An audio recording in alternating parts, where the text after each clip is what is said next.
Good to have you on Live Knowledge by Omobola Stephen. This year, also Omobola Stephen.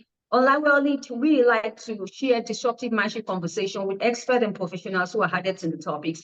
We've come to realize the importance of embracing personal development and self-improvement in our life in order for us to transform from where we are to where we need to be. Now, this is the mission and the focus of Live Knowledge by Omobola Stephen. We share disruptive mindset conversations that are very transformative and also inspirational. Today, we'll also be talking about personal development, but now we'll be moving into the business side of personal development and self-improvement. I have Donna Dube, who is a business growth strategist, and also she's a podcast host of the Amplify podcast. Good to have you on the show and to learn that you're also a podcaster like I do. Thanks once again, Donna. Happy to have you on the show. Thank you. So happy to be here. Thank you once again. So we'll be talking about how to stop working in your business so you can grow faster. Now, I know my audience are really excited to learn of what you want to share on the show with them. So let's dive in. So the first question is, how is it really possible to attain this? Yes, it seems like a dream some days, right? I totally understand that and I get that. So I started my business about 5 years ago. And, like many of us, I was a solopreneur at the beginning and doing all the things. So while I was CEO, I was more chief everything officer than chief executive officer. And so as a solopreneur, you end up doing all the things. But as your business starts to grow, you have to be able to take a step back and say, I need to be the person, I need to be the business leader in charge of vision and strategy. And I need to be setting time aside in my week to be able to do that and not get stuck in the day-to-day tasks. And so I like to use the phrase work on my business rather than in my business. In my business means I'm doing the day-to-day things, the things that need to get done to move the business forward. Working on my business is when I put on my CEO hat and say, what CEO level tasks do I need to do this week to be able to reach my goals? And so when we think about that, putting out the fires, doing the admin work, making images in Canva, updating a landing page, all those things are what I call maintenance tasks. There are things that need to get done for sure, but question whether they need to get done by you as business leader. The growth level task is where you should be spending your most time as business leader. So things like partnerships, networking, teaching in someone else's mastermind, teaching for your own content, right? Setting up those higher level tasks that you're not going to delegate to someone else. Guest podcasting, what we're doing right now, as an example, right? Even hosting your own podcast. Those are things you're not going to delegate to a team member or to software. That's something that you as business leader need to do. And so really looking at your business from a high level and saying, what tasks do I need to do this week so I can move myself closer to my goals and stay out of the day-to-day in the weeds.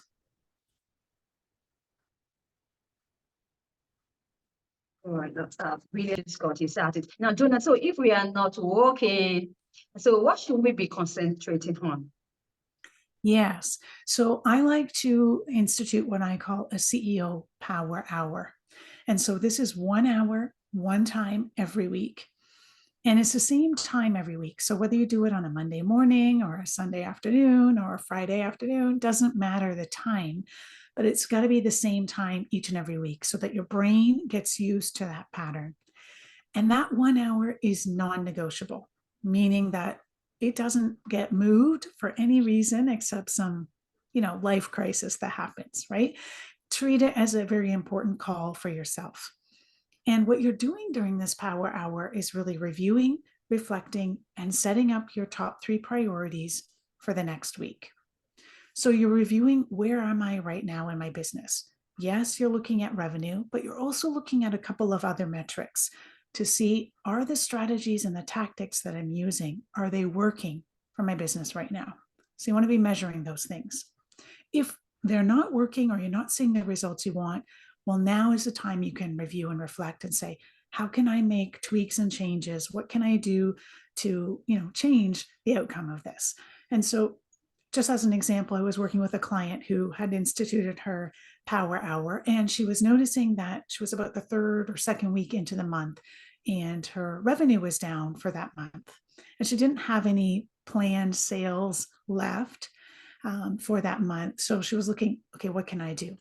And so we brainstormed a little bit. Well, she could do a flash sale. She could do a reach out to, a few leads that she had that were hot and interested in what she had, but hadn't actually made the purchase. And so by taking that time to actually review where she was in the month and then institute some strategies, she was able to increase her revenue to the goal that she wanted for the month, right? Without looking at that, we would have just blindly went on for another 3 or 4 months and then maybe looked at our revenue. And by then, as we know, revenue is lagging. It's after the fact. And so we can't change those results after the fact. So really just keeping on track of that each and every week is really, really helpful. And then looking at where are my goals and what priorities do I need to do this week in order to get one step closer to reaching my goals? What's the next step I need to take? And then setting aside time in our calendar and blocking that off so we actually have time to do it. Because if you're anything like me, if it's not in your calendar, it's probably not happening. Oh, that's some tough work you've got here, Donna. But what the effort at the end of the day? So let's move to still talking about how our business can grow faster. You first highlighted about the power of delegation. Now, in delegating and finding the right talent to fill important spaces, right, in the organization and business, we know it's very crucial to resources. So, what are the strategies as an expert in this area? What are the strategies, or some important strategies that business owners can employ to identify and attract the right people? Yes, yes. So hiring is really a process. It's not a one and done deal. And it really starts with you as business leader being crystal clear on your mission and your vision and the values of your business, because it is so much easier to hire someone who's aligned with your values than someone who's not. When they're not aligned, there's going to be friction. You can teach someone to use the software tools you use, to do the images the way you want, to send out emails the way you want, but you can't teach values. So utmost important is to know your values and be crystal clear about that at the very beginning. And then from there, you're going to want to do a little bit of a time audit. So what am I spending my time on as business leader each and every week that I don't necessarily enjoy, that's not in my wheelhouse, and that I could probably pay someone less to do? Because remember, the time you're doing, if that's your billable hourly rate, that's going to be probably more than if you hire someone to do it, right? So identifying those tasks, which you could then delegate to a team member, grouping those together and saying, okay, what kind of role would this be now that you know what the responsibilities would be? And then we make the job description. And in the job description, we want to make sure we're stating what our values are right up front so that those candidates who are seeing our job description can start aligning. They can start seeing if that's going to resonate with them or not. And as much as we want to, attract the people that we resonate, we also want to repel those that don't align with us. So having those values in the job description is a big help in that. Right, it's a big help. Now, really, for those who are already starting out business, like I'm talking about new business owners, this could be very challenging, don't you think so? Because you haven't really raised enough capital for your business. You're still looking forward to getting more leads into the organization. So you can be thinking about, sourcing for people who can assist you in your job or delegating. So what will you say to this? Mm-hmm.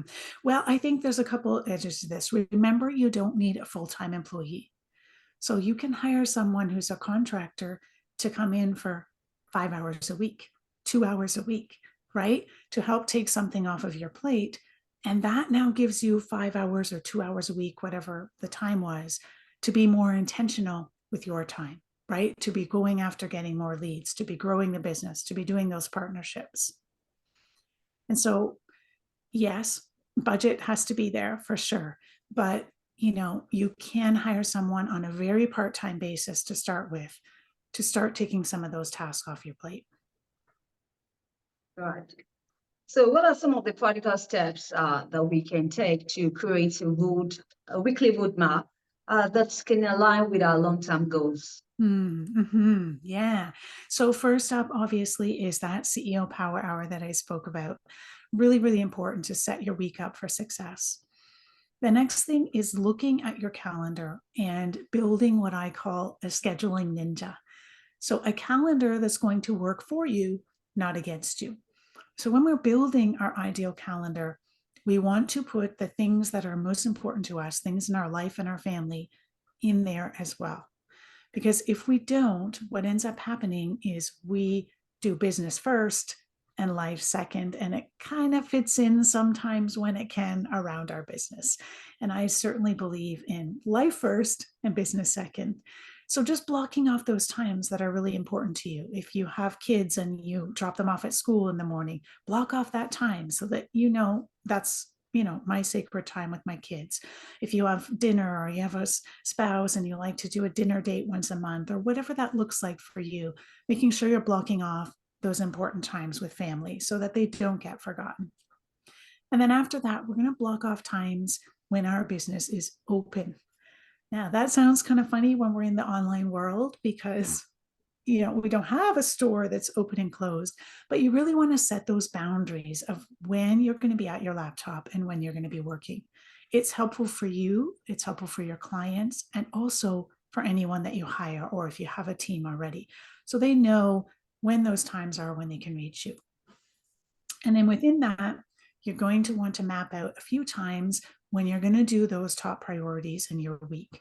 So for example, if you are responsible as business leader for marketing strategy, then you're going to have some time blocked off when you're going to deal with and sort out your marketing strategy.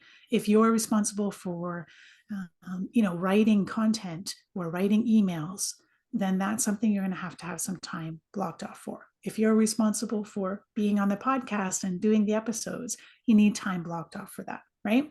And so just blocking off certain bits of time when you know I need to do these important things.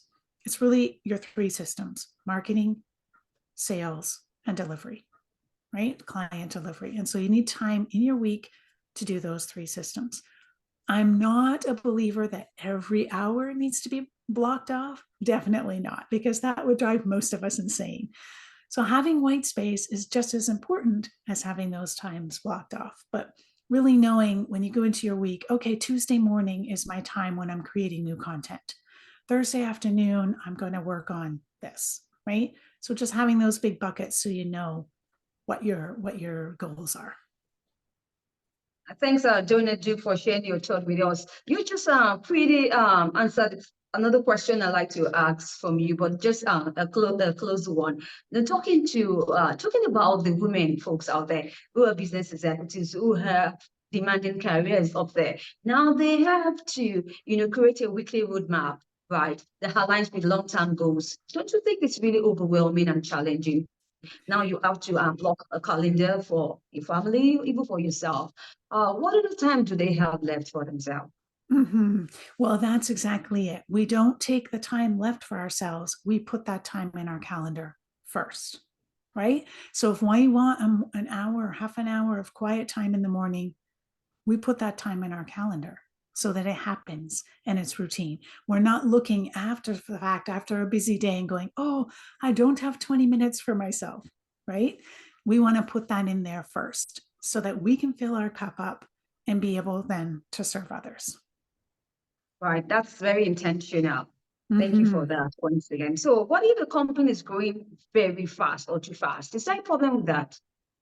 Yeah. So this happens frequently to us as entrepreneurs because what happens is when we're starting our business, we're focusing on the marketing, right? On being visible, on getting leads. And when that engine starts to run for us, people are coming in, people are purchasing. Part of the problem is we haven't built the foundations behind the scenes. So we haven't built those systems and processes to be able to handle the volume of people that are coming in and wanting to work with us.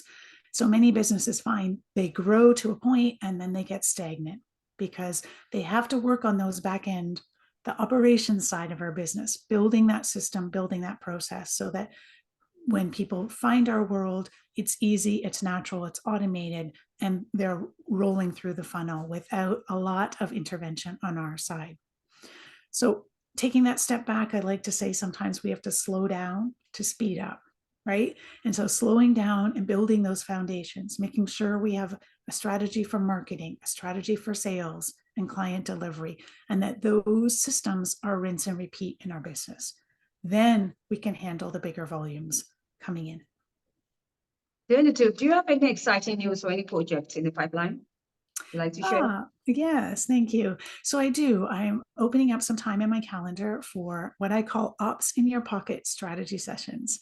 And so these are 90-minute sessions, one-on-one, where I really help the business owner. What's the bottleneck? What's the sticking point? What's the stuck point? And how can we work through that? And so at the end of the 90 minutes, they walk away with a 90-day plan of what next steps they need to take to be able to get over that bottleneck or that sticking point. I wish you best of luck in that. Donna? Yeah, thank you. Yeah. Do you have any parting words you'd like to share? No, I think that, really it's about being intentional with our time. I know there's a quote by James Clear that says, basically, we all have the same amount of time in the day and we think we don't have enough time, but the myth really is what we're putting our time towards, right? And so really being purposeful and intentional with our time as business leader really makes a huge difference. Right, absolutely. Thanks for sharing that with my audience. We'd like to have your social media handles and also your website, if any. Yes, for sure. So my website is ceoamplify.ca, and you can certainly find a downloadable CEO Power Hour playbook there, which will just walk you through that Power Hour if that's something that resonated with you as I was talking about it today. So you're welcome to download that. And I'm also on Facebook and LinkedIn as well. My audience really appreciate your thoughts Donna Dube, your business growth strategist, and also the host of the Amplify podcast. Now, you talk about how we can stop working our business so we can grow faster. Such a really transformative and enlightening show that we had. I wish you best of luck once again in all the projects that you're embarked upon, Donna. Thank you. Thank you for having me. Right. It's been a well lived by Omobola Stephen. If you'd like to catch up with any missed episodes of the show, you can catch up on any cross-promotion platforms or any distribution platforms that you're bumping to online. Just search for Like Well Lived by Omobola Stephen and do have an amazing time as you listen to expert and professionals share disruptive yet constructive mindship conversations on topics or subjects on the personal development and self-improvement. I need you to stay safe always. I talk to you soon.